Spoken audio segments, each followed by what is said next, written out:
neste momento, abrir a Escritura, eu gostaria de ler 2 textos iniciais com a igreja, lembrando que nós ainda estamos ministrando o Evangelho de João. Este ano foi dedicado ao Evangelho de João, em que nós estamos aqui fazendo não uma abordagem exaustiva de versículos por versículos, mas uma abordagem temática da essência do Evangelho. Estamos partindo do Evangelho de João para tocarmos o Evangelho de Jesus Cristo, que é a sua própria pessoa, a sua própria mensagem. E o capítulo 6 de João, que nós começamos a falar um pouco na semana retrasada, é um dos capítulos importantíssimos, não somente do próprio Evangelho de João, mas de toda a Escritura, porque ele trata de questões muito fundamentais acerca de uma verdadeira experiência com a vida. Eu digo verdadeira experiência uma vez que não somente nós conseguimos ver pela nossa experiência nos dias atuais, mas como já está profetizado também em Apocalipse capítulo 2 e capítulo 3, quando no Apocalipse o próprio Jesus Cristo ele fala profeticamente acerca da igreja ao longo da sua história, e apontando para o nosso tempo de maneira específica, nos é dito que este tempo em que hoje nós vivemos seria um tempo de profunda apostasia espiritual. E quando se fala de apostasia espiritual, logo nós pensamos naqueles que abandonam a prática de congregar e voltam aos bares, ou às boates, ou aos campos de futebol, aos cinemas, enfim, há uma vida meramente secular. Mas o que o Apocalipse nos diz acerca deste nosso tempo, do espírito de Laodiceia, é que esta apostasia se daria por meio de um espírito de independência da igreja em relação a Cristo, uma igreja que se consideraria abastada, de maneira a não precisar de coisa alguma, uma igreja que se sentiria rica, uma igreja que se sentiria completamente independente do próprio Deus e do próprio Senhor Jesus, o cabeça da igreja, ao ponto de, na carta à igreja em Laodiceia, Apocalipse capítulo 3, ser dito que Cristo está do lado de fora e batendo a porta do coração, não a porta do coração dos pecadores que ainda não receberam a Cristo, porque lá é uma carta à igreja de Laodiceia, ou que seja uma carta à igreja dos últimos dias, e portanto está batendo no meu coração e no seu coração, no nosso coração, como quem diz, imagine Jesus lá de fora batendo: se alguém abrir a porta do seu coração, eu entrarei em sua casa e ceiarei com ele e ele comigo. Então há esta profecia que o próprio Cristo nos falou por intermédio de João, o apóstolo, desse tempo em que a igreja estaria numa falência espiritual completa. Uma igreja pobre, uma igreja miserável, uma igreja cega, uma igreja nua. Não tomem essas palavras por ofensa, porque são palavras de Jesus Cristo em Apocalipse, capítulo 3, a partir do versículo 14, quando Cristo diz: pois dizes, estou rico e abastado, e não preciso de coisa alguma, e não sabe que és miserável, pobre, cego e nu. São palavras do próprio Jesus Cristo, que retrata profeticamente, ou retratou profeticamente, uma realidade espiritual que hoje nós percebemos e nós experimentamos. Uma vida cristã nominal, muitas vezes, uma vida cristã dogmática, com alguns costumes, com alguns ritos, porém destituída de vida, destituída de vitalidade, de vigor, destituída de uma pujança espiritual necessária daqueles que dizem pertencer a Jesus Cristo e dizem possuir o seu Espírito Santo, habitando nela. Então, diante disso, nós simplesmente não podemos fingir que nada está acontecendo, se não questionarmos. Ora, onde está, de fato, o ponto em que nós estamos errando? Onde a igreja está errando? A igreja que eu me refiro é toda a igreja de Jesus Cristo, de uma maneira geral dos nossos dias, e eu posso me referir a esta igreja e este ministério em particular, até chegarmos em cada um de nós individualmente, onde nós temos errado, onde está vazando a vida, por onde está esvaindo a vida, e por que nós estamos assim tão apáticos espiritualmente, a igreja de Cristo sobre a terra, e dela nós fazemos parte. E o que fazer então para nós recuperarmos o ânimo, a alegria, mesmo em meio a tribulações, mesmo em meio a ameaças, mesmo em meio a essa crise na qual nós vivemos, para ter um vigor espiritual, um ânimo espiritual, uma igreja desperta, uma igreja alerta, uma igreja que vive uma experiência de profunda comunhão com Deus, comunhão uns com os outros, comunhão com a palavra, a fim de que sejamos de fato e de verdade luz do mundo e sal da terra. Então, João capítulo 6 nos traz uma resposta. E hoje eu quero, então, ler apenas um versículo, lá de Gênesis capítulo 3, e ler também um versículo de João capítulo 6. Só que eu não vou me basear apenas em versículos. Nós vamos começar em Gênesis capítulo 3, ou melhor ainda, eu vou começar apresentando desde Gênesis capítulo 2, e vamos caminhando em direção a João capítulo 6. E vocês verão como que João capítulo 6, dentro do contexto histórico da criação do homem, do propósito para o qual o homem foi criado, da queda do homem, do plano de redenção, como o capítulo 6, ele faz toda a diferença nesse cenário histórico, ok? Leia comigo, portanto, Gênesis capítulo 3 e João capítulo 6. João capítulo 3, versículo 15. Gênesis, me desculpem, é Gênesis capítulo 3, versículo 15. Os irmãos encontraram? Diz assim o texto: porém, inimizade entre ti e a mulher, entre a tua descendência e o seu descendente. Este te ferirá a cabeça, e tu lhe ferirás o calcanhar. Quero que você repita comigo dizendo: este te ferirá a cabeça, e tu lhe ferirás o calcanhar. É isso mesmo? Perfeito? Este lhe ferirá a cabeça, e tu lhe ferirás o calcanhar. Agora veja Evangelho de João, capítulo 6, versículo 57. João capítulo 6, 57 diz assim: assim como o Pai que vive me enviou, e igualmente eu vivo pelo Pai, quem de mim se alimenta, por mim viverá. Repita comigo essas palavras: assim como o Pai que vive. Mas vamos com mais ânimo, com mais espírito, com mais coração. Assim como o Pai que vive. O Pai vive. Diga: assim como o Pai vive. E eu igualmente vivo pelo Pai. Quem de mim se alimenta, por mim viverá. Que maravilha. Assim como o Pai que vive me enviou, eu quero pegar somente essa ideia. Assim como o Pai vive. O Pai vive. E eu, disse Jesus, igualmente vivo pelo Pai. Quem de mim se alimenta, por mim viverá. Essas palavras de Cristo, elas estão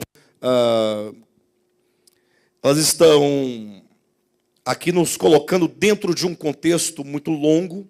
Como eu disse agora há pouco, eu vou precisar começar em Gênesis. Mas que uma vez discernido todo esse contexto no qual essas palavras se encontram, eu não me refiro ao contexto específico de João capítulo 6, mas ao contexto histórico de toda a experiência humana sobre a terra.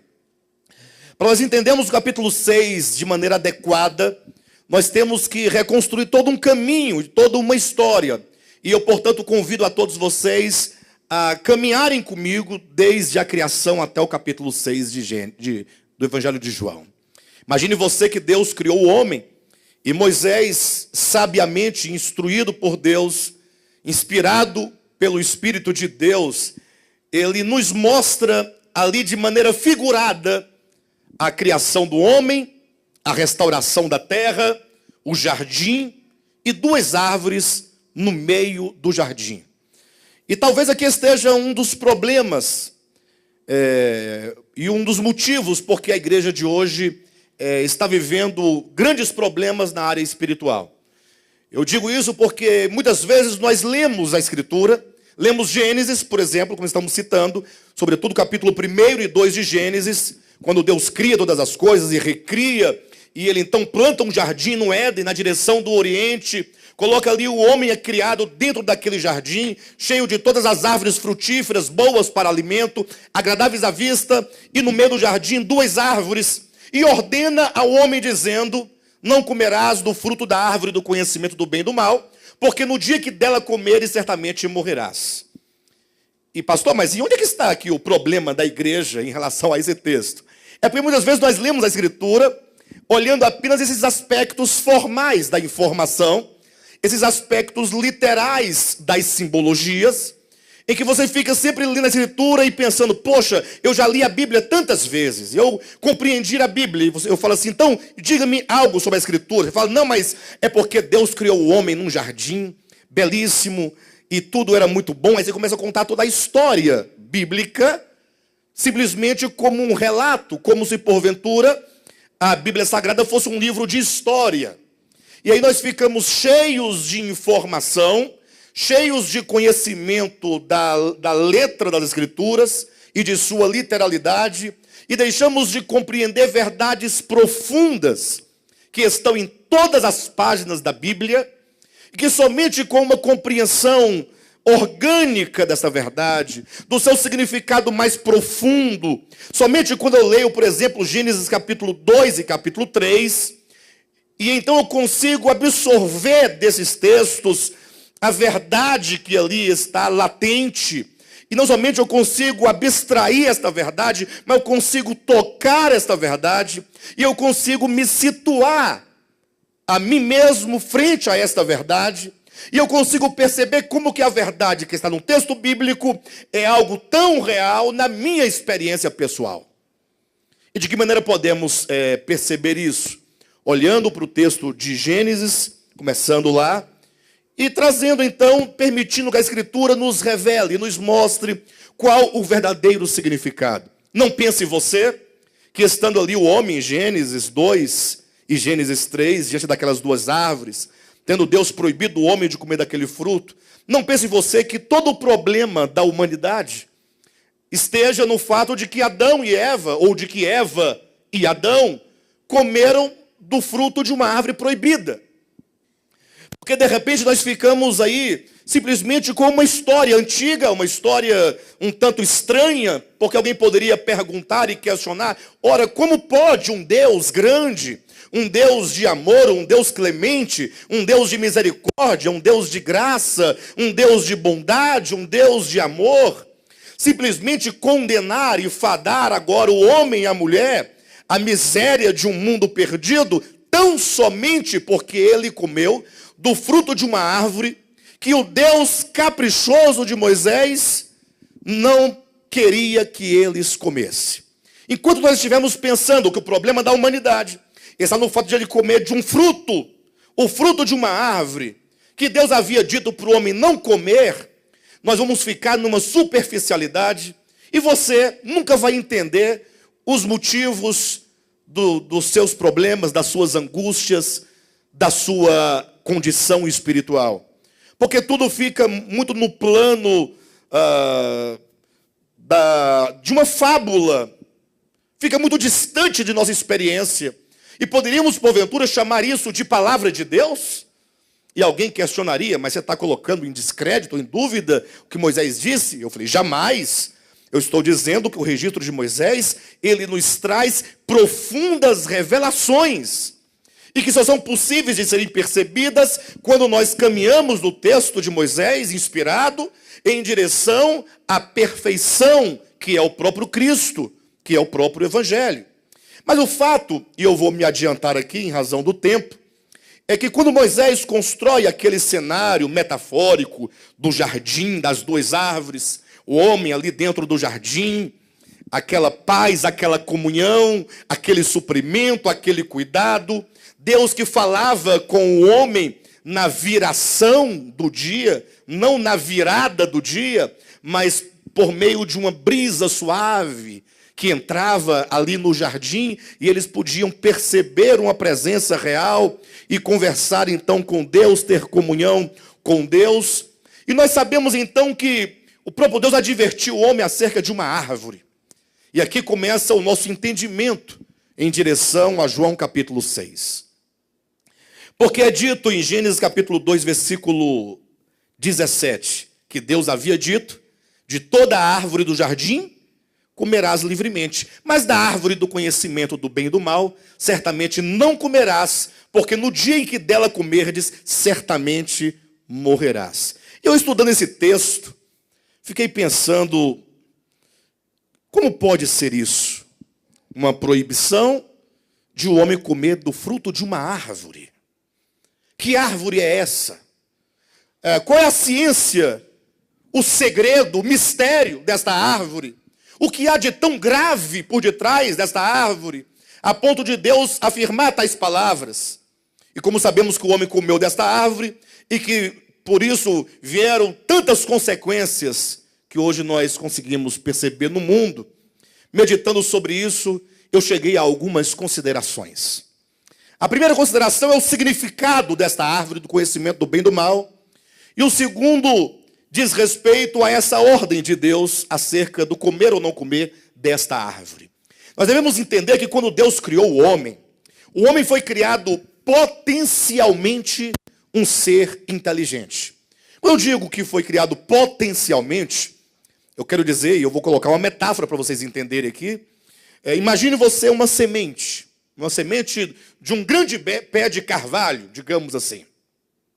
Você pega aquela semente pequena nas suas mãos e você vê apenas uma semente. Porém, se aquela semente for plantada, com o passar de 1 ano, 2 anos, 5 anos, 10 anos, tantos anos, nós teremos uma grande árvore, frondosa, com o seu tronco espesso, com aquela copa maravilhosa, seus galhos, as flores e os frutos, uma grande árvore. E alguém poderia perguntar, de onde veio esta grande árvore? E aí você poderia responder, não, esta árvore era outrora uma semente. Porque aquela semente, embora no estágio de semente, ela era uma semente, ela era esse carvalho em potencial. Tudo que esse carvalho já estava potencialmente dentro da semente. E essa semente, uma vez plantada, ela então desenvolveu-se até este estágio. Você não pode dizer que o atual estágio deste carvalho é algo diferente da semente. Não, que esse pé de carvalho é aquela semente que desenvolveu até e saiu do estágio de potencialidade para um estágio de atualidade. Assim Deus criou o homem. Se você olhar para a história do homem, ou se você pudesse começar a voltar na história do homem, século 21, século 20, 19, 18, e voltando a história, indo para a antiguidade, quanto mais você voltasse, mais você perceberia que o homem, ele vai evoluindo. Se nós pudéssemos voltar, nós veríamos como que os homens, na medida que eles vão avançando em direção ao futuro, eles vão se desenvolvendo. Os homens vão cada vez mais descobrindo as suas potencialidades. E o homem vai ficando cada vez mais humano e cada vez mais se distanciando de uma aparência de um animal, por exemplo. Os homens da antiguidade não tinham, como nós temos hoje, os hábitos que nós temos hoje. E de modo, então, que quando o homem foi criado, no princípio, o homem ele não foi criado nesse estágio de inteligência que ele tem hoje. E a prova que eu tenho para falar isto está na própria Escritura. Porque Moisés anuncia simbolicamente que havia uma árvore chamada a árvore do conhecimento do bem e do mal. Ora, antes de o homem comer desta árvore, nós sabemos que ele comeu desta árvore. Como era então este homem? Como era o homem antes de obter ele o conhecimento, o discernimento do bem e do mal? São coisas que nós não costumamos perguntar nem questionar, porque preferimos imaginar, não, havia uma árvore, e não importa se era um pé de maçã, ou de pera, ou de uva. O importante é que não podia comer. E tem até aqueles mesmo que, inclusive, querem dizer que esta árvore do conhecimento era o dízimo. Quando eles falam assim, alguns teólogos, inclusive, né? Dizem, olha, de toda árvore podereis comer livremente, mas desta não. Eles dizem, tá vendo? De todo o seu salário poderá gastar livremente, mas os 10% não. Ou seja, uma interpretação totalmente absurda. Mas não sei qual que é mais absurda, se é esta que aplicam ao dízimo, ou se é aquela que vê mera árvore. Como se Deus fosse um pai caprichoso, que colocasse alguma coisa somente para provar o filho.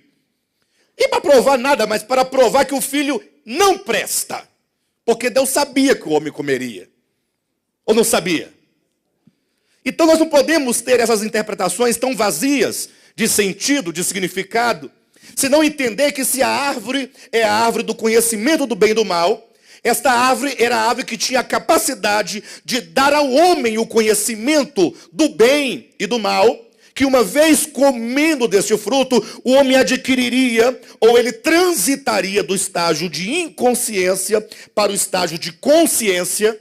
Ele transitaria do estado de não conhecer o bem e o mal, não discernir o bem e o mal, para então agora estar no nível de crescimento em que ele discerniria o bem, o mal, o certo, o errado, a luz e as trevas. De maneira que antes então desta árvore, o homem não tinha tal discernimento. E portanto, se o homem não tinha o discernimento do certo e do errado, ele não podia ter o que chamam de livre-arbítrio. E eu pergunto, como poderia o homem ter livre-arbítrio se o homem não discernia entre o certo e o errado? Como é que eu posso arbitrar a minha própria vida entre o certo e o errado, se eu não tenho o discernimento do que é certo e do que é errado? Alguém diria, pastor, mas está negando o livre-arbítrio antes do homem comer? Ele não comeu porque ele tinha livre-arbítrio? Exatamente isso que eu estou afirmando. O homem não tinha o livre-arbítrio antes de comer deste fruto e nem poderia ter. O fato é que era fatal e inevitável que o homem chegasse até esta árvore. Esta árvore deve ser entendida como uma linha divisória em que o homem fatalmente, em razão do modo porquê e como Deus o criou, ele um dia transitaria de um estágio de inconsciência, como por exemplo os animais. Quando você olha para uma vaca, eu gosto muito de falar sobre a vaca. A vaca tem uma cara interessante e eu fico imaginando a vaca. Ela não tem o discernimento do bem e do mal. Ou tem? Ela fica ali, no seu instinto, e ela nunca terá o conhecimento do bem e do mal. E não tem como ter, porque ela não tem essa potencialidade. Ela é um animal. E o homem nunca foi animal. O homem sempre foi homem, criado à imagem de Deus. Porém, chegaria um momento em que ele teria o conhecimento do bem e do mal. Tanto é verdade que, então, o próprio Deus vai dizer lá em Gênesis capítulo 3, versículo 22, salvo engano, quando ele diz, olha, o homem se tornou como um de nós, conhecedor do bem e do mal. E, portanto, não pode ser uma coisa ruim ser conhecedor do bem e do mal. Porque se eu conhecer o bem e o mal fosse algo ruim, como que poderia o homem se tornar como um de nós, Pai, Filho e Espírito Santo? Então o problema não está em se tornar conhecedor do bem e do mal. O problema está em outro lugar, e é o segundo ponto que eu quero dizer, porque eu falei que a primeira questão que eu percebi é o significado desta árvore, mas há uma segunda situação que eu também percebi, é o porquê Deus disse, dela não comerás.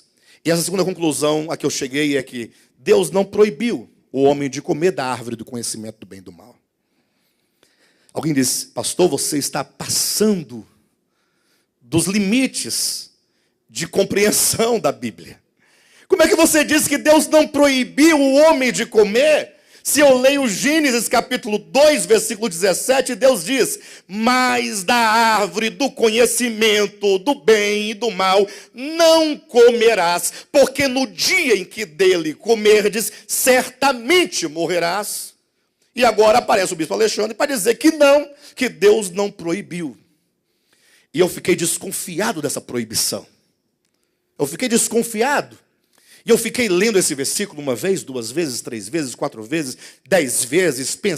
Passei o dia inteiro pensando, outro dia, uma semana, 2 semanas, pensando em Gênesis 2,17. Falei, não tem condições. Ou esta árvore é uma mera árvore que Deus simplesmente, caprichosamente, proibiu o homem de comer, o que eu não tenho como acreditar nisso, porque ela deve significar o que Deus disse que ela é. Ela tem a capacidade de dar ao homem o conhecimento do bem e do mal. Quando o homem comesse daquele fruto, tornar-se-ia como Deus, conhecedor do bem e do mal. E eu fiquei pensando, então, como pode ser essa proibição? Até que num dado momento, eu lembrei de João capítulo 6. Agora eu vou para João capítulo 6, um pouquinho só, e volto para a Gênesis de novo, e nós continuamos nosso percurso. Eu me lembrei de João capítulo 6, pensando assim, olha, aqui deve ter a resposta. E por que em João 6 pode ter a resposta? Porque imediatamente eu não encontrei em Gênesis 2 ou 3 a resposta.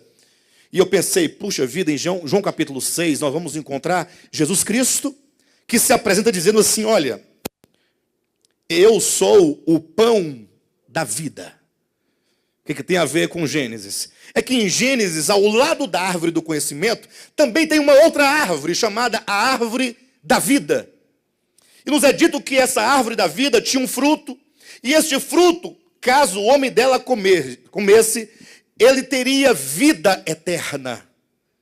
Uma árvore chamada árvore da vida, cujo fruto dava ao homem vida eterna. O homem tinha que comer do fruto da árvore da vida, e comendo teria vida eterna. E agora vem Jesus e diz, eu sou o pão da vida. Havia uma árvore da vida, e agora tem o pão da vida. E isso tem uma relação muito íntima, são apenas 2 metáforas para falar uma mesma verdade. Uma vez que o homem comesse do pão da vida, disse Jesus, quem come do pão da vida, quem come da minha carne e bebe do meu sangue, esse tem a vida eterna. Do modo como é dito em Gênesis, que se comendo o homem da árvore da vida, teria ele vida eterna. Comendo o homem do pão da vida, teria vida eterna.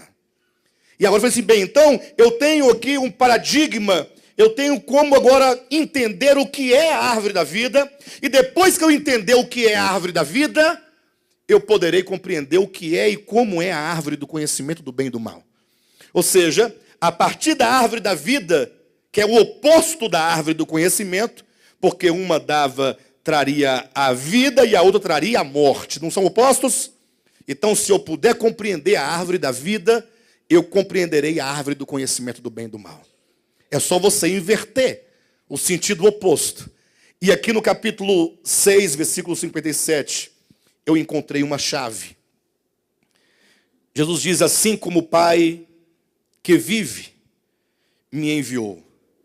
Aí eu começo daqui, assim como o Pai, vírgula, que vive.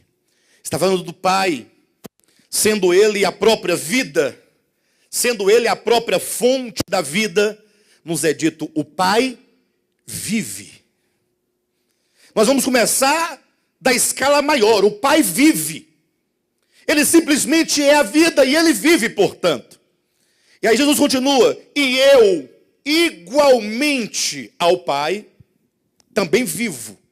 Só que agora ele vai colocar numa escala inferior, dentro do plano da economia de Deus. O Pai vive, e eu também vivo, porém eu vivo pelo Pai. Ou seja, como é que eu posso viver, se não por intermédio do Pai?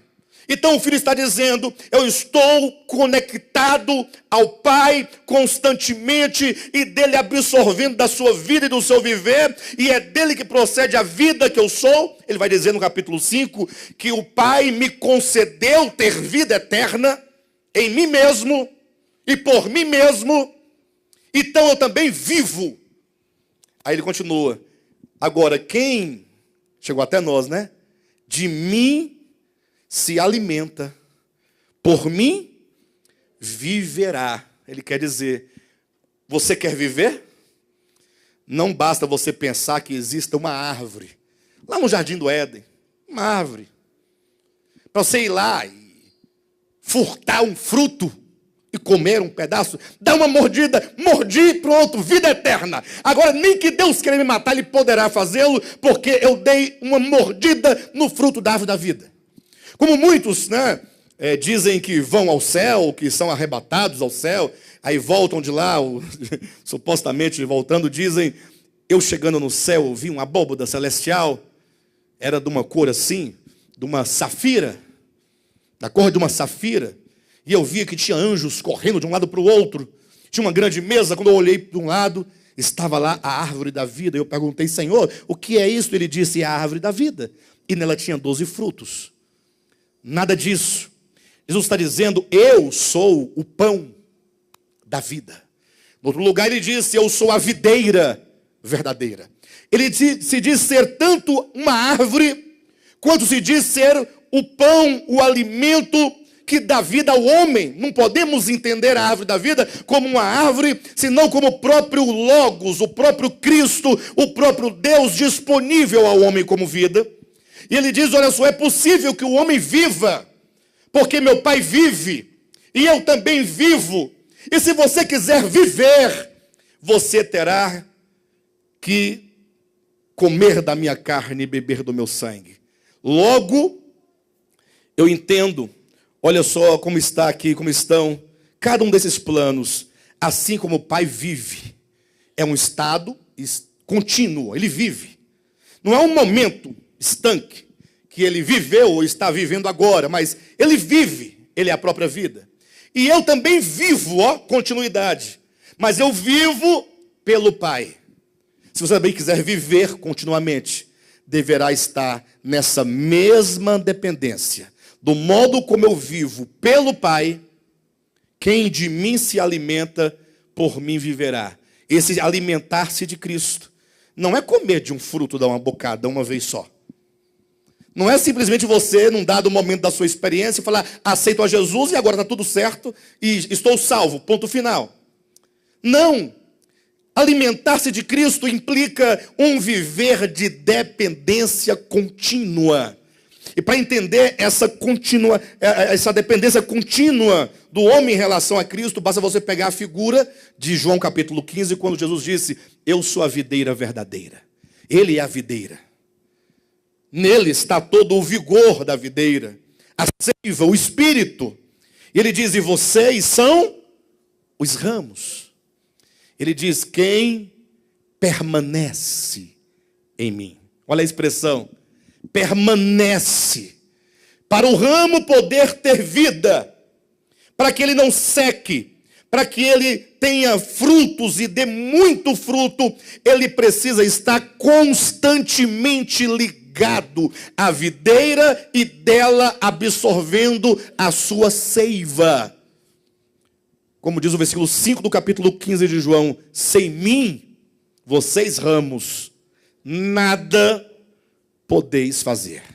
E agora então, voltando para Gênesis capítulo 3, trazendo esse entendimento de dependência contínua, de permanência na videira, de um alimentar-se continuamente, o que implica você ter um coração, uma alma, uma mente completamente absorvida da capacidade de entender que você não pode viver sem o Pai. Você não pode dar um passo sem o Pai. Você não pode abrir pela manhã os seus olhos sem o Pai. É um coração totalmente grato, um coração tomado por uma alegria, uma gratidão, um amor, uma devoção, uma adoração a Deus pelo reconhecimento de que Ele vive e nós vivemos por intermédio dEle. Não tem outro meio. Então, a árvore do conhecimento do bem e do mal, uma vez que é o oposto da árvore da vida, ela tem que ter, ou deve ser entendida e interpretada, tendo os mesmos princípios. Não é que Deus disse, olha, aqui está a árvore do conhecimento do bem e do mal, e você não pode comer do seu fruto. Deus não disse isso. Ora, se nós entendemos que essa árvore do conhecimento, ela fala do limite que o homem então passaria do estágio de não conhecer o bem e o mal, para o estágio de então conhecer o bem e o mal. Uma vez conhecendo o bem e o mal, é como se o homem estivesse num caminho único, caminhando. E ele não tem opção de ir para a direita nem para a esquerda. Mas num dado momento, esse caminho, ele abre para dois sentidos, cria uma bifurcação. E nesse ponto, portanto, o homem agora ele tem a possibilidade de escolher ir para a direita ou ir para a esquerda. Ele agora é conhecedor do bem e do mal. E agora, portanto, a grande pergunta é, uma vez que o homem tornou-se conhecedor do bem e do mal, o que ele fará com essa consciência de si mesmo, com a consciência de mundo e a consciência de um Deus? Os animais, por exemplo, como eles nunca chegaram nesse momento em que teria que decidir, porque eles não têm esse discernimento, eles vivem e, portanto, eles não pecam. Eles não cometem o que a Bíblia chama de pecado, no grego hamartia, eles não erram o alvo. Um cavalo não erra o alvo nunca. O cavalo não pode ser um pecador, não pode cometer pecados. Ele só pode ser cavalo, a vida inteira cavalo. Nasce cavalo, cresce cavalo, come capim e nunca decide pelo bem e nem pelo mal. A grande questão de Gênesis capítulo 3 é a seguinte: e agora que o homem tem esse conhecimento do bem e do mal, o que ele fará do seu arbítrio? O que ele fará? E o que ele deveria fazer? Vamos começar por onde ele deveria fazer. O que o homem deveria fazer? Simples. João capítulo 17, versículo 2 diz assim, capítulo 17, versículo 3, e a vida eterna é esta. Você quer saber o que é a vida eterna? Lembra de João capítulo 6? Quem come da minha carne e bebe do meu sangue, esse tem a vida eterna. E somente quem de mim se alimenta por mim viverá. E a vida eterna é esta. Qual que é a vida eterna? Só uma pergunta, vocês acham que cavalo, vaca, macaco, jumento, saci, tem vida eterna? Poderá ter a vida eterna? E por que os animais não podem ter a vida eterna e você pode ter a vida eterna? Onde está o segredo? Por que Deus privou os animais de vida eterna? Simples. Jesus diz, e a vida eterna é esta, que te conheçam a ti, o único Deus verdadeiro, e a Jesus Cristo a quem enviaste. Vida eterna consiste em conhecer a Deus. Por isso que a vida é eterna. Porque o objeto do nosso conhecimento, que é Deus, é eterno. E o homem, portanto, desde o momento em que ele adquiriu conhecimento, a árvore não é do conhecimento? Uma vez que ele adquire conhecimento, como Deus diz, o homem tornou-se como um de nós, conhecedor do bem e do mal. Uma vez tendo ele ciência da sua existência, olhando para si, vendo eu, olhando para o outro e vendo tu, olhando para o mundo, para Deus, para tudo que existe, tendo discernimento, deveria o homem agora falar assim, que maravilha, Deus me deu conhecimento, eu tenho discernimento. E os demais animais não têm esse conhecimento, nem o discernimento. O que eu farei do meu conhecimento?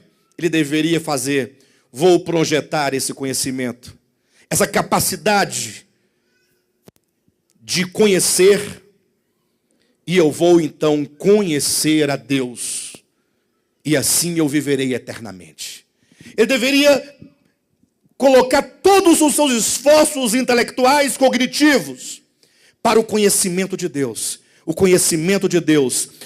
O conhecimento não como tendo um fim em si mesmo ou para o homem, mas como sendo o único meio que o homem possui de viver e viver eternamente.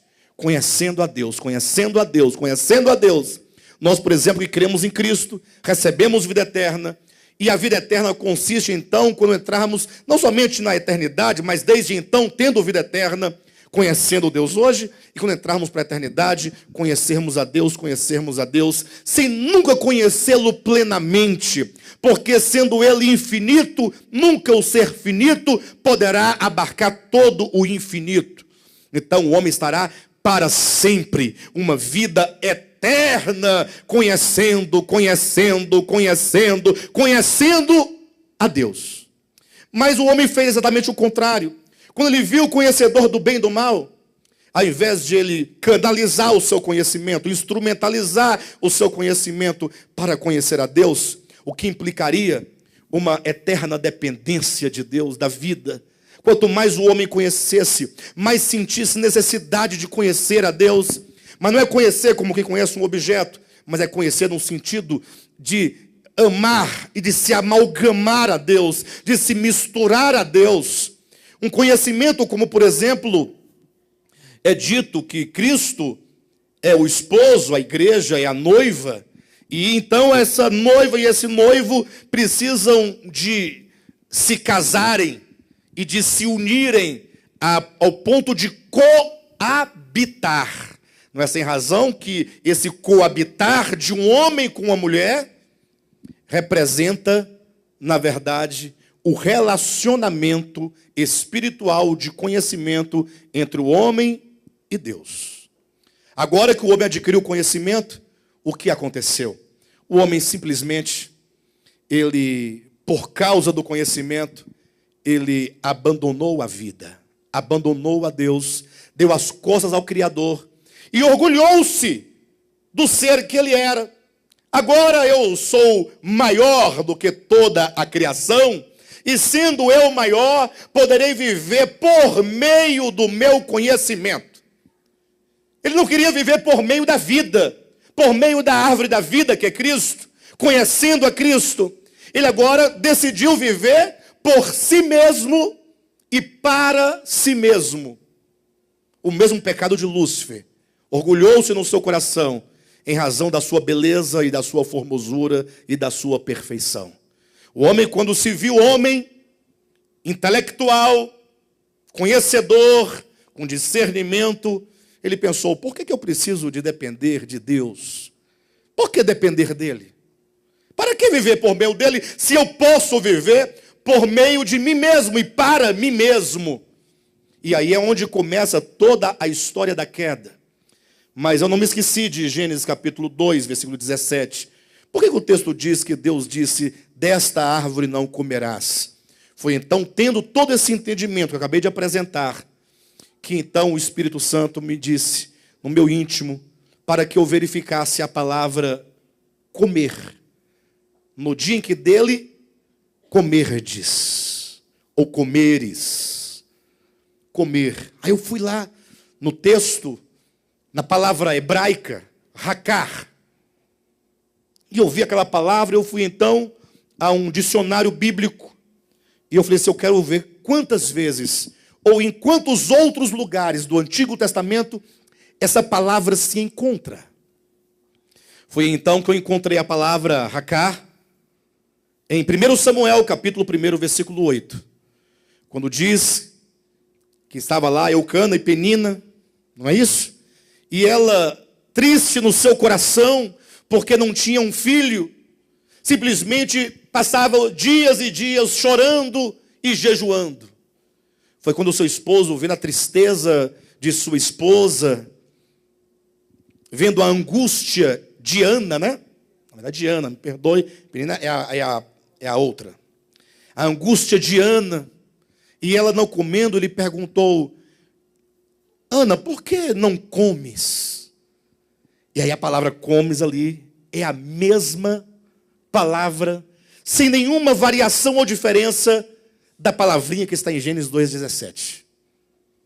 Foi interessante, se eu entender aqui em Gênesis 2,17, que esse comer é um comer único, um comer momentâneo, um comer estanque, eu deveria entender que Ana, em 1 Samuel capítulo 1, versículo 8, não comeu um pão?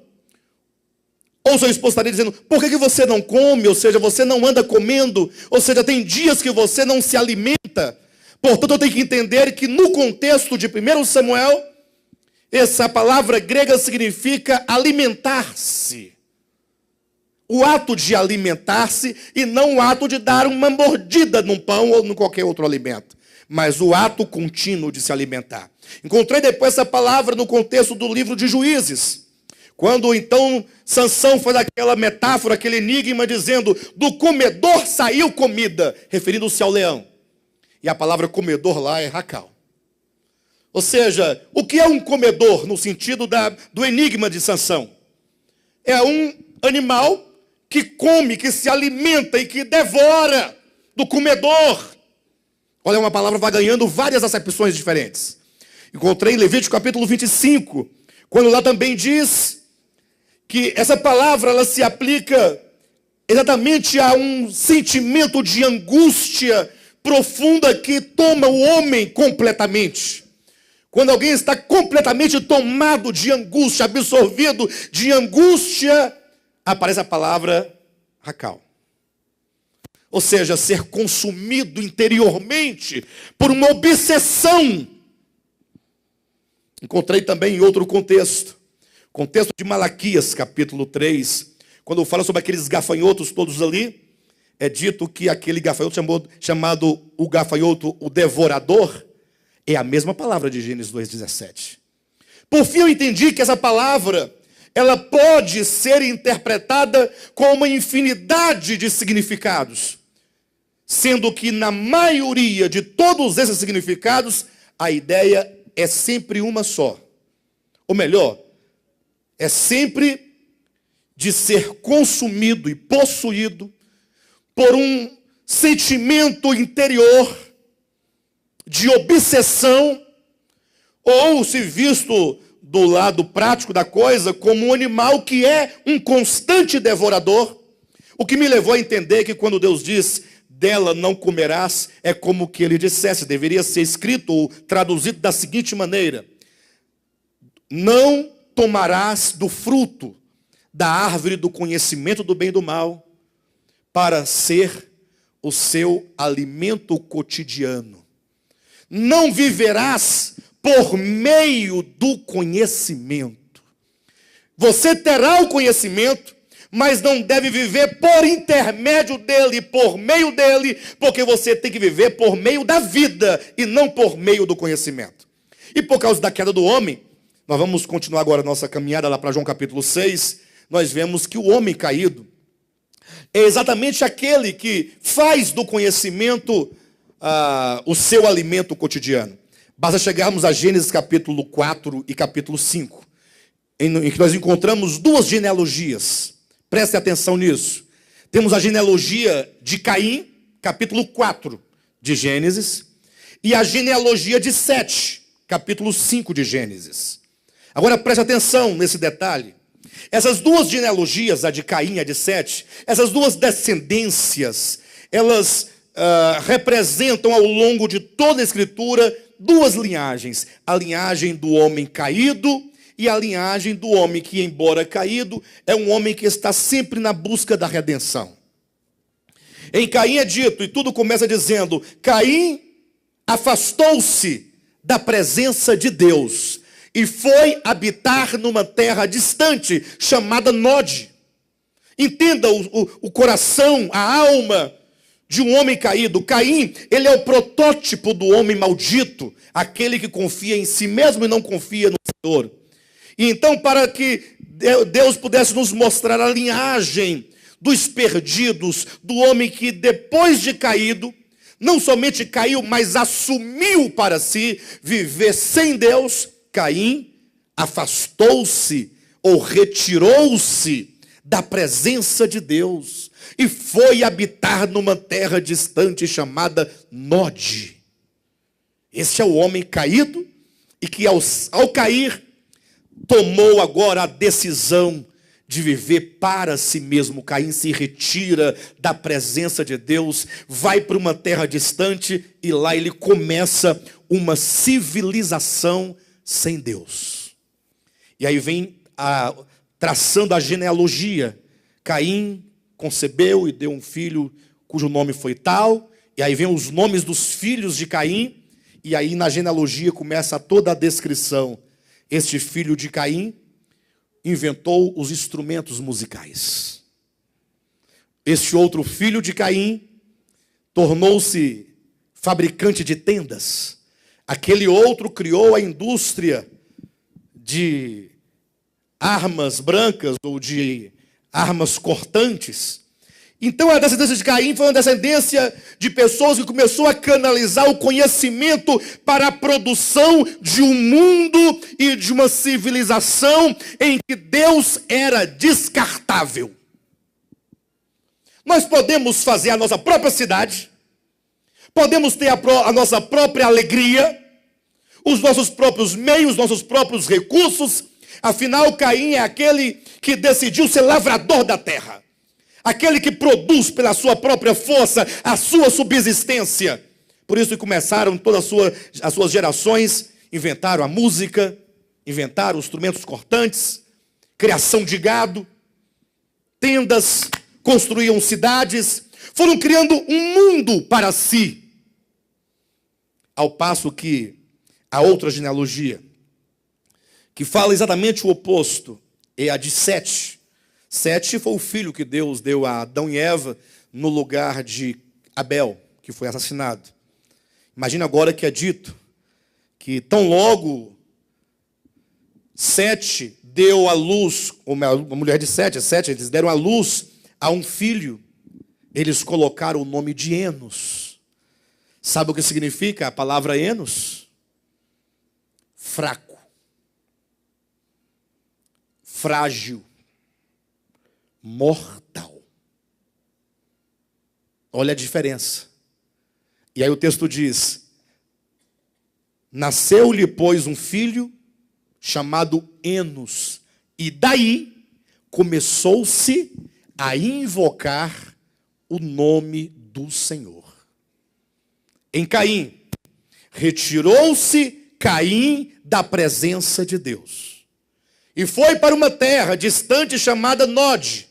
E lá ele começa uma civilização sem Deus. É uma genealogia daqueles que abandonam o Criador, daqueles que, movidos por uma ilusão e um orgulho, porque se sente um homem capacitado, um homem habilitado pelo conhecimento, eu posso construir um mundo para mim mesmo.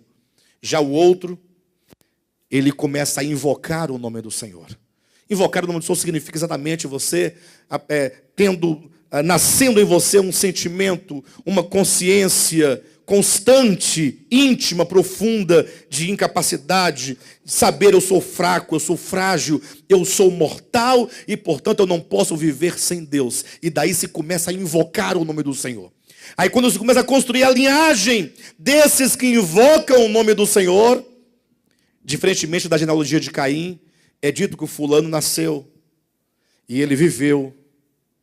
E ele então gerou um filho. E depois de gerar o filho, ele viveu tanto tempo. E depois morreu. E o outro nasceu, cresceu, viveu, gerou filhos, viveu e morreu. Toda a genealogia, você não vê nenhum feito dos filhos de Sete. Essa é a linhagem daqueles que invocam o nome do Senhor. Não que na história, de fato, deles, eles não tivessem feito algo, porque certamente eles trabalhavam, viviam, mas a Escritura nos quer trazer a revelação da verdade, e portanto ela se constrói de modo a você perceber, ora, esses que dependem de Deus, que invocam o nome de Deus, invocam o nome do Senhor, eles não constroem para si um mundo, porque vivem na dependência de Deus. Mas a grande questão é que tão logo que o homem caiu, Deus falou assim: olha, eu vou enviar um descendente, e este vai esmagar a cabeça da serpente. Embora a serpente vai lhe ferir o calcanhar, mas ele vai esmagar a cabeça da serpente. E portanto nós temos a semente e uma promessa de um Redentor. E aí estamos indo em direção a João capítulo 6. Esse Redentor haveria de vir ao mundo fazer o quê? O que haveria de fazer o Redentor no mundo?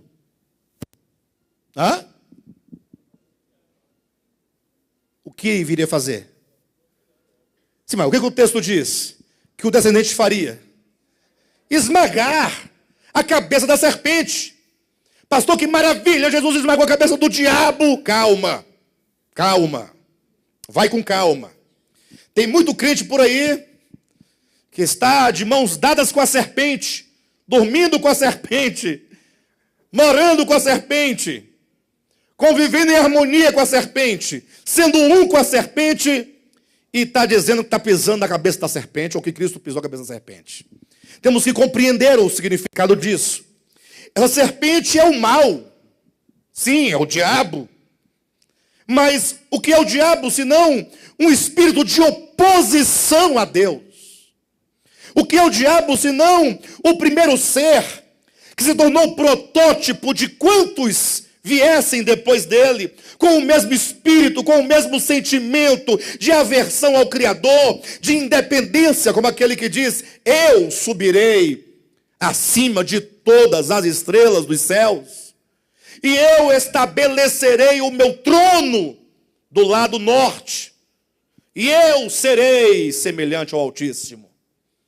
Terei o meu reino, terei o meu trono, terei a minha vida, serei independente. Não quero viver por meio da vida. Eu posso viver por meio do meu conhecimento, por meio de mim mesmo, das minhas habilidades, da minha capacidade. Afinal, eu sou maior do que todas as criaturas de Deus. E esse espírito, portanto, ele se reproduz e ele se multiplica nos corações e nas consciências de todos os seres que, tendo conhecimento, iludiu-se e agora considera-se ou acha que pode viver por meio de si mesmo. Aí vem a promessa: olhem para mim, o Salvador, o Messias, ele virá e ele vai esmagar a cabeça da serpente. E como vocês acham que Cristo esmagou a cabeça da serpente? Como foi que isso aconteceu? Mas antes de chegarmos nesse ponto, como foi que isso aconteceu? Passando pelas genealogias, vocês viram aí claramente, entra-se na história do povo de Israel. Ao entrar no meio da história do povo de Israel, logo nós vemos que tão logo começa a história do povo, como nação no Monte Sinai, é dado ao povo a lei, os 10 mandamentos. Atenção, olhem para mim. E o que diz a lei dos 10 mandamentos? Não. Não é assim? E depois diz: faça.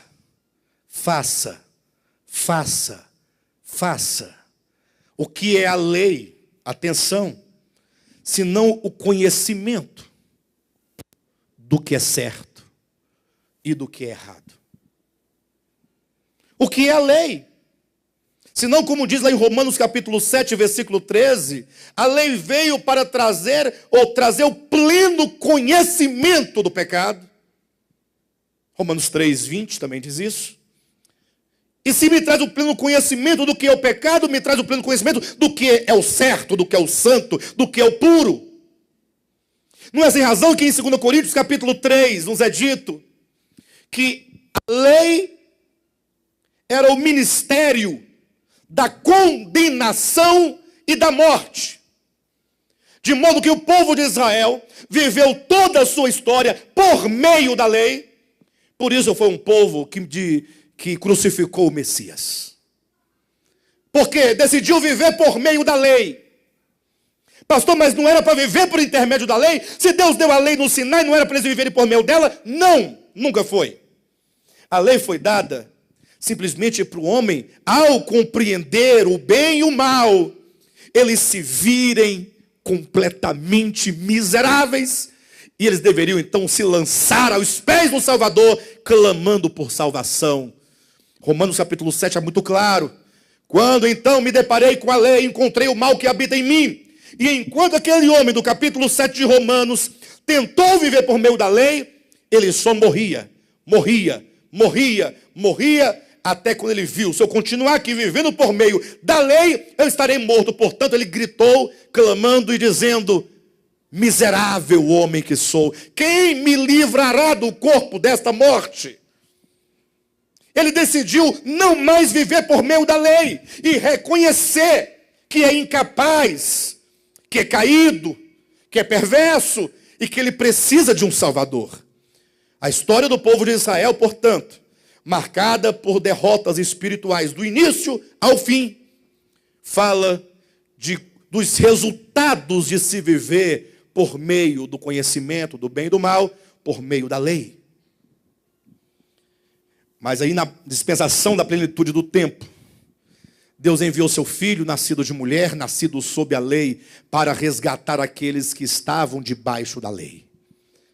E então ele veio como o Salvador prometido, o descendente prometido. E ele veio para quê? Pergunto novamente. Para esmagar a cabeça da serpente. Fico imaginando Jesus com um pau na mão. Cadê a serpente? Eu vou esmagar a cabeça dela. Cadê a serpente? Se Jesus fosse pentecostal, faria isso. Cadê a serpente? Eu vou esmagar. Vocês algum dia já viram Jesus Cristo esmagando cabeça de serpente nos evangelhos? Já viram em algum momento? Em algum momento da vida de Jesus, quando ele estava no deserto, não havia serpente no deserto? Deveria ter muitas. Mas o texto diz que ele estava lá matando serpente no deserto. Será que essa profecia de Gênesis 3,15 se cumpriu? Porque eu não vejo o seu cumprimento. Pastor, calma, pastor, porque isso é simbólico. A serpente, Apocalipse 12:9, é o diabo. E quando foi que você viu nos evangelhos Jesus esmagando a cabeça do capeta? Onde foi? Pelo contrário, me parece que quando ele foi à cruz, foi o capeta que esmagou a cabeça dele. Pessoal, por favor, pensem comigo, venham comigo. Foi o diabo que bateu, que cuspiu, que insultou, que destruiu. E ele calado, sofrendo tudo. Como foi que essa profecia se cumpriu ou não se cumpriu? Se cumpriu, e aqui está o segredo. Que maravilha, amados. Quando o verbo entrou no mundo, vamos imaginar humanamente as coisas. Antes de ele sair do céu, tudo preparado, ia descer à terra, ao mundo, nascer de uma virgem. Ele ia saindo, voltou, falou: Pai. E o pai, diante dele, ele olha para o pai e ele chama o pai de Deus. Isso faz toda a diferença. Porque, pelo que nós sabemos das Escrituras, o Filho é Deus, ou não é? Toda a discussão da Trindade Divina só vai chegar num acordo, num final. O Cristo de Deus é Deus. Está lá, no princípio era o Verbo. O Verbo estava com Deus e o Verbo era Deus. Imagine só, o Filho, Deus. Não somente Deus, Deus Criador. Ele criou todas as coisas. Ele fez todos os universos. Ele é a vida de sustentação de tudo que existe. Tudo foi criado nele, por meio dele e para ele. Ele é o Senhor do universo. Ele é o herdeiro de tudo. Um ser grande, majestoso. Chega diante do Pai e começa assim a história da encarnação. Ele diz: Deus. E para Deus chamar o Pai de Deus, ele precisa, esse que chama o Pai de Deus, precisa de um esvaziamento. Ou não? Aí eu fico pensando, porque eu sou cheio de mim mesmo, né? Vocês não têm esse problema, mas eu tenho. Cheio de mim mesmo. E eu fico pensando se eu fosse Jesus, o Filho de Deus. Só que quando eu penso como é que seria se eu fosse o Filho de Deus, o unigênito, eu penso com a mente minha, porque eu não sou. Então quando eu penso como seria se eu fosse, eu fico pensando com a minha mente cheia de mim mesmo. E eu diria: conversa, negócio de chamar o Pai de Deus, chamar de meu camarada, parceiro. Ou não é?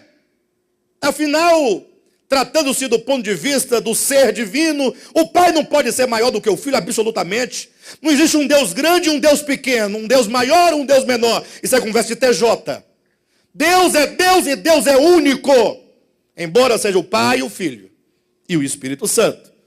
Então eu diria: meu camarada, vem cá, você é Deus, também sou? Você é poderoso, eu também sou. Vamos ver o seguinte, você está a fim de arrumar alguém para redimir a humanidade, destruir a cabeça da serpente? Manda um súdito teu aí, ó. Por que eu vou? Ou melhor, vai você. Vai você. Quer dizer que você tem um propósito eterno e ao invés de você me manda. Presta atenção. Como é que nós lidamos no nosso dia a dia, nas nossas relações? Não é assim? Quando a coisa pega para o seu lado, logo você fala assim, por que o outro não vai? Por que tem que ser eu? Não é assim que nós falamos ou não é? Quando um casal briga, já viu alguém dizer, eu estou errado. Eu sou o culpado de tudo. Cada um fica na defensiva. Não é porque ele, não é porque ela, não é assim? Somos nós. Em qualquer setor da vida. Nós estamos sempre apontando o dedo. Foi o fulano, o Beltrano. Aquele é o responsável, eu não. Mas aí esse Deus, ele virá para esmagar a cabeça dessa serpente que é o diabo. E ele começa simplesmente não levando em conta o ser. Puxa vida. Deus, aqui estou para fazer a tua vontade. Prepara para mim um corpo, porque eu me farei homem. E sendo Deus, eu vou viver como homem. E como homem eu vou esmagar a cabeça da serpente. E aí ele se encarna. E aí ele começa a esmagar a cabeça da serpente desde pequenininho. Como assim, pastor? Cada vez que o homem Jesus, o homem, não o Deus eterno, se deparava com uma circunstância, e a serpente vinha ao seu ouvido, como falou ao ouvido de Eva, e dizia, olha, você tem direito, você deve, você pode, você vai deixar, você vai permitir, você não vai reagir. Cada vez que Cristo dizia não para a serpente, ele estava esmagando a cabeça dela. E nós podemos ter uma ideia do que eu estou dizendo, quando Cristo começa o seu ministério, que ele é levado pelo Espírito Santo ao deserto, a fim de ser tentado pelo diabo, pela serpente. O diabo lá estava, a serpente lá estava. E Jesus veio para esmagar a cabeça dessa serpente, e a serpente falou assim, olha aqui, você está com fome? Você está dizendo que é o Filho de Deus? Essa onda aí de no princípio era o verbo estava com Deus, o verbo era Deus. Mas olha a tua situação, rapaz. Você com fome num deserto, 40 dias sem comer pão. Fala o seguinte, está na hora de você dizer para o seu pai que isso está errado. E se você tem tanta intimidade com o pai, ou se você se diz filho de Deus, fala o seguinte, prova isso. Você tem que começar a desenvolver um espírito de se rebelar contra Deus e de se revoltar contra Deus e começar a exigir de Deus as coisas. Bora, transforma essas pedras em pães. Aí Jesus começou a esmagar a cabeça da serpente. Quando respondeu, está escrito. Olha como que ele pauta a vida, a existência humana dele. Não só de pão viverá o homem, mas de toda palavra que procede da boca de Deus. O que é isso? Dependência. Isso é dependência de Deus. Isto é, olha, eu não vim ao mundo como homem, para viver como o homem caído vive. Eu vivo por meio dele. O Pai vive. E eu, semelhantemente, vivo por meio do Pai. Hein, pessoal? Aí diz a Bíblia que a serpente pegou Jesus, levou ao pináculo do templo, lá em cima. Ele via lá embaixo e dizia, olha, você está no templo. Eu estou vendo, é o templo mesmo. Mas você não está simplesmente no templo, você está no pináculo. Você está no ponto mais alto do templo. E está na hora de colocar o seu pai à prova. Seu pai diz te amar tanto e te envia para esse lugar para ficar aqui sofrendo tanto. Faz o seguinte, coloca a palavra de Deus à prova agora. Salta daqui abaixo. Afinal de contas, teu pai disse o quê? A teus anjos dará ordem a teu respeito, para que te guarde em todos os teus caminhos, e eles te sustentarão nas suas mãos, para que não tropece em nenhuma pedra. Pode pular, que se teu pai te ama mesmo, vai enviar os anjos para te segurar. Aí o filho novamente esmaga a cabeça da serpente. Mais uma vez, não tentarás ao Senhor teu Deus, está escrito. Ele vencia e esmagava a cabeça da serpente na medida em que ele era obediente ao Pai e na medida em que ele amava o Pai acima de qualquer coisa. Não se esmaga a cabeça da serpente lendo o Salmo 91. Não se esmaga a cabeça da serpente tomando banho na água do batismo. Não se esmaga a cabeça da serpente comendo pãozinho da ceia e bebendo o cálicinho da ceia. Não se esmaga a cabeça da serpente trazendo dízimo, oferta, voto, pacto, nem com rosa amarela, nem com água ungida, nem com oração forte, nem com jejum, nem com vigília. Tampouco com mera pronúncia do nome Jesus. Está amarrado em nome de Jesus. Não dá nada. Não dá nada. Por isso que você já clamou tanto e continua do mesmo jeito. Porque você traz nos lábios o nome, mas o coração está distante. Lembre-se que o nome não é mera pronúncia de consoantes e vogais. Pastor, mas o nome de Jesus é ou não é poderoso? Depende de que nome você fala. Se você está dizendo que a pronúncia J-E-S-U-S, C-R-I-S-T-O, não dá nada. Inclusive tem muita gente pecadora ao extremo com esse nome. O Moisés mesmo tem um irmão chamado Jeová e casado com a Jesus. E não dá nada.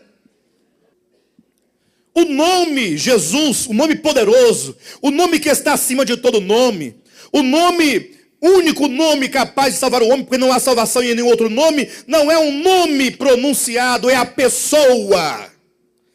Porque o nome é a pessoa. E não é simplesmente um nome pronunciado, escrito. De modo então que não se esmaga a cabeça da serpente com qualquer dessas coisas. A única maneira de esmagar a cabeça da serpente é por meio de profunda obediência e amor ao Pai. Somente aqueles que amam a Deus profundamente no seu ser, no seu coração, e se dispõe no coração, não é uma regra, não é um mandamento, não é o pastor, não é medo do lago de fogo, não é medo de macumba, não é medo do mês de agosto, medo de gato preto, medo do diabo, não é isso. Mas é no coração, você decide, no seu interior, uma decisão que procede de um reconhecimento que gera quebrantamento, um quebrantamento que nos leva a uma condição contínua de obediência ao Pai. E nós obedecemos ao Pai porque o Pai é tudo. E nós não podemos viver sem Ele. Nós não podemos viver sem Ele. E aí quando então Jesus vem no capítulo 6, chegamos aqui rapidamente, ele diz, olha, vocês judeus têm um problema. Leia depois o capítulo 6. Vocês têm alguns problemas. O primeiro é que vocês dedicam as vossas vidas em busca do pão material. Segundo, que no âmbito da religião, vocês dedicam suas forças para a manutenção de uma tradição antiga, que vocês carregam Como se isso fosse tudo. Vocês vivem dizendo: Moisés nos deu pão do céu, Moisés nos deu maná do deserto, Moisés tirou água da rocha, Moisés nos deu a lei, Moisés nos deu o templo. E daí? Se Moisés deu tudo isso, vocês todos morrerão nos vossos pecados, com a vossa religião, com os vossos ritos. Porque só tem uma maneira de obter vida, não tem outra. A sua religião pode ser a melhor, mas ela é incapaz de trazer vida ao homem. Os seus dogmas, os seus mandamentos, a sua moral, a sua ética, pode ser o melhor, ou podem ser os melhores possíveis. Não pode dar vida ao homem. E aqui, portanto, está a razão e a explicação e o motivo, o porquê o cristianismo vive hoje uma história de falência espiritual, de fraqueza espiritual, de debilidade espiritual. Um cristianismo que não é capaz de mudar nem a si mesmo, que dirá o mundo. Caído. Um cristianismo pobre, cego, nu, miserável. Uma igreja impotente, uma igreja destituída de sentido espiritual. E se ela acabasse hoje, não faria nenhuma falta para o mundo. E olha se não trouxesse algum lucro. Se acabasse igreja, acaba essa história, não faria falta para o mundo. Um pastor vai se levantar e dizer: não, mas é porque nós pregamos o evangelho e nós convertemos as almas, ele para de beber. Aí o AA faz o quê? Não precisa de vocês, tem o AA. Tem, pare de fumar em 5 dias.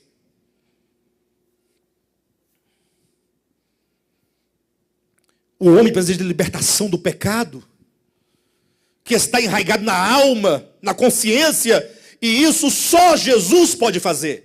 Ninguém mais pode fazer. E o homem precisa de vida, e só Jesus pode dar vida ao homem. Ele disse: eu vim para que tenham vida e a tenham em abundância. Não, Jesus, mas porque eu tenho a minha religião aqui, ó, eu sigo a lei. Aí Paulo vai dizer: se a lei pudesse dar vida ao homem, nós não precisaríamos de Cristo. Para quê? Se a lei pode trazer vida, viva por ela.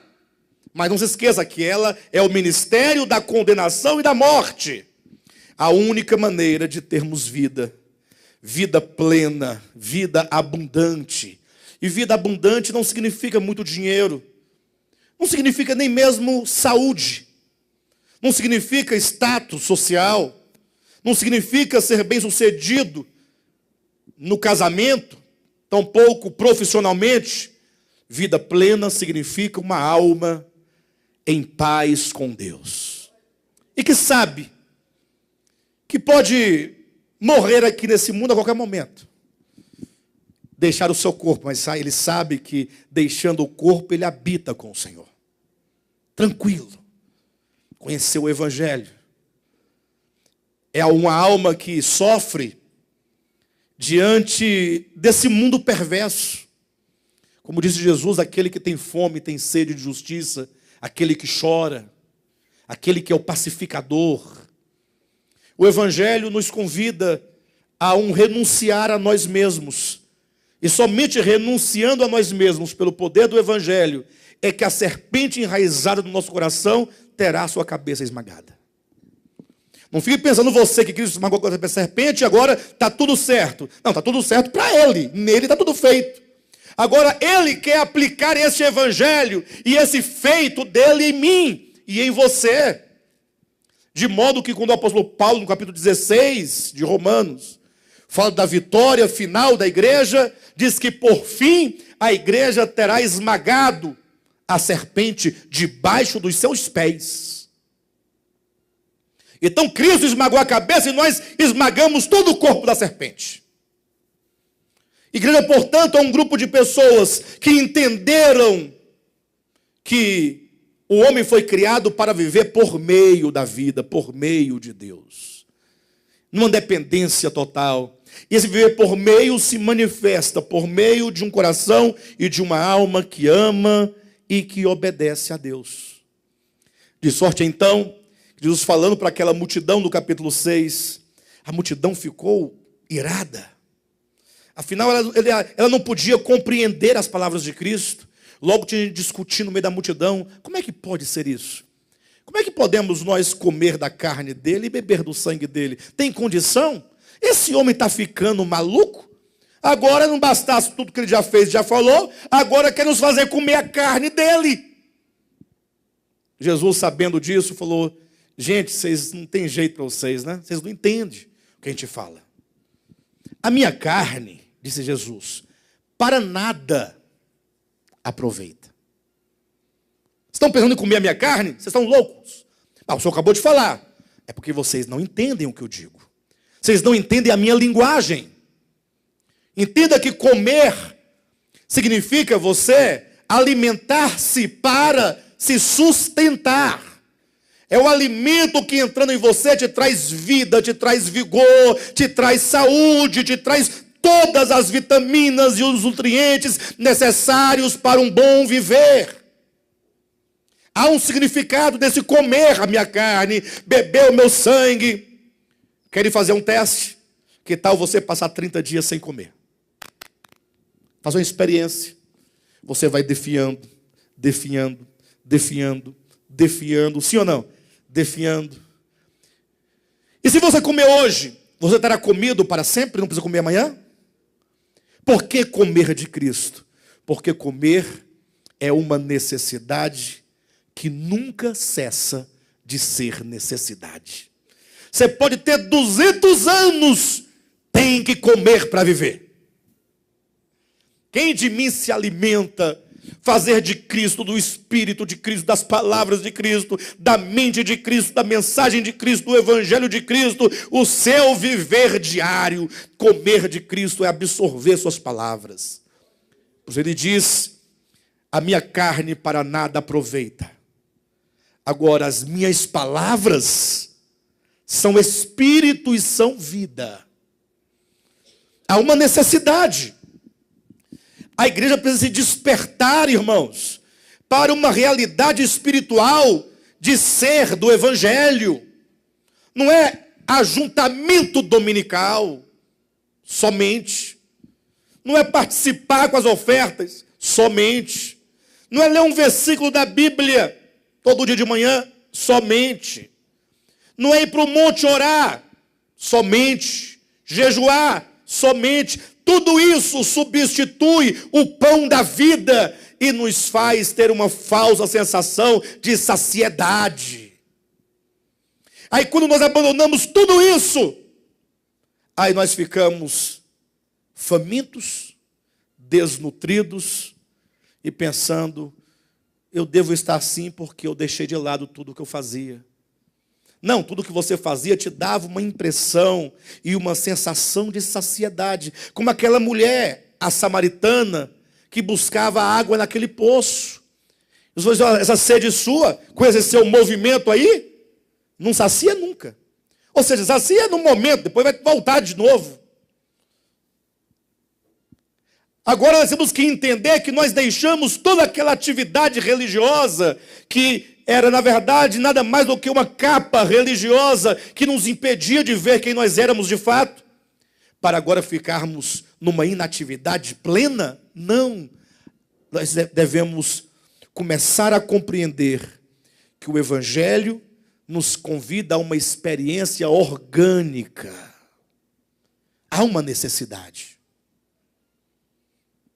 E aí nós vamos começar a contemplar a Cristo, o Evangelho, refletir e considerar. E a partir do momento que nós começarmos a desenvolver comunhão com Deus, no nosso espírito, como quem diz: Senhor, me ensina os teus caminhos, me ensina o caminho do amor a Ti, primeiro a Ti, me ensina a Te amar, porque eu Te amando, eu amarei o meu semelhante. Mas nós queremos amar o semelhante e nós não estamos dando conta. Mas como nós vamos amar o semelhante? Nós não damos conta. Porque nós não buscamos na fonte o amor necessário. Por isso que estão todos os crentes agitados, com medo dos muçulmanos. Todos estão com medo. Os muçulmanos estão vindo em 13 navios. 1.800.000 muçulmanos estão chegando ao Brasil e vai morar do lado da sua casa. E eles vão degolar vocês com a faca bem afiada, eles degolam. Já viram os vídeos que estão rolando aí no Zap, no Facebook? E os crentes com medo. E aí esse medo diz, não vamos fechar as fronteiras para que ninguém entre no nosso país. Uai, nunca fecharam as fronteiras para droga? Vão conseguir fechar para os imigrantes? Tá lá, o Vladimir sabe que as fronteiras estão todas abertas. De vez em quando passa um soldadinho lá, se perde no meio daquele mundo de terra. Medo de quê? Medo dos muçulmanos? Ué, que tal se nós não vamos até eles pregar? Que tal eles virem até nós para nós pregarmos para eles? Não, fica lá. Aqui não. Aqui basta macumbeiro, evangélico, muçulmano não. Em nome de Jesus, nunca confunda pessoa com terrorista. Não peque contra Deus. Nunca confunda imigrante com terrorista. Nunca confunda muçulmano com terrorista. Não confunda. É muçulmano, é terrorista? Para. Não é porque no Alcorão manda matar e degolar. E na Bíblia também manda. Ou não manda? Ou você não lê a Bíblia? Você não lê, problema seu.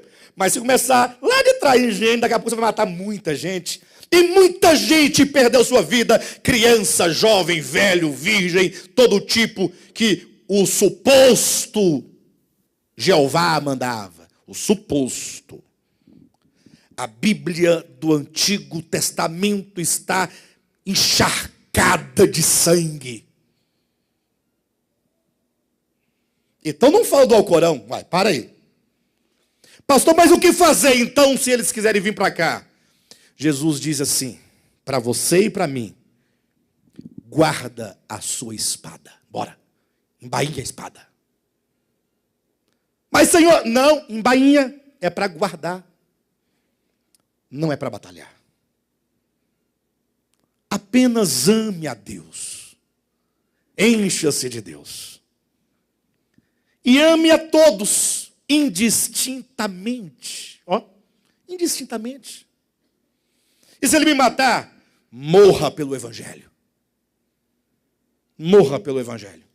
Melhor do que morrer de qualquer outra coisa, de câncer, de AIDS, tuberculose, de bala perdida. Eu sei que existe todo um aspecto, né? Mas isso compete às autoridades, que tem que usar de uma polícia inteligente, um serviço de inteligência, para poder filtrar aquele que vem com maldade no meio, daquele que não tem para onde ir. O que nós não podemos fazer é desenvolver um espírito, né? Um etnocentrismo maldito, perverso, e querer classificar as pessoas boas, chamadas evangélicas, das pessoas más, chamadas muçulmanos. Cuidado, porque tem muita gente boa do lado de lá, e muita. E tem muita gente perversa do lado de cá. Muita gente perversa. Roubando as ovelhas, estuprando as ovelhas, matando as ovelhas. Ou não tem? Então é preciso que nós nos despertemos. Eu sei, nós estamos vivendo os últimos dias. E, portanto, mais do que nunca precisamos voltar ao Evangelho. E João capítulo 6 é um texto claríssimo. Quem se alimenta de Cristo viverá por Ele. Quem se alimentar do conhecimento do bem e do mal, morrerá. Não tem alternativa. Ou você vive por Cristo, ou vive pelo conhecimento? Conhecimento são todas as nossas espertezas e as nossas capacidades e as nossas potencialidades. Tudo o que você é o conhecimento. Agora, que tal nós pegarmos tudo o que nós somos e entendermos que nós recebemos de Deus e nos entendermos como mordomos e falar: eu não quero me apropriar dos bens divinos, eu quero ser um administrador dos bens divinos. E então poder distribuir, poder ser um mordomo fiel, que possa compartilhar dons, talentos, dádivas, amor, abraço, uma mão que se estende, um pão que se divide, e somente assim o nome de Deus será glorificado nas nossas vidas. Amém, queridos?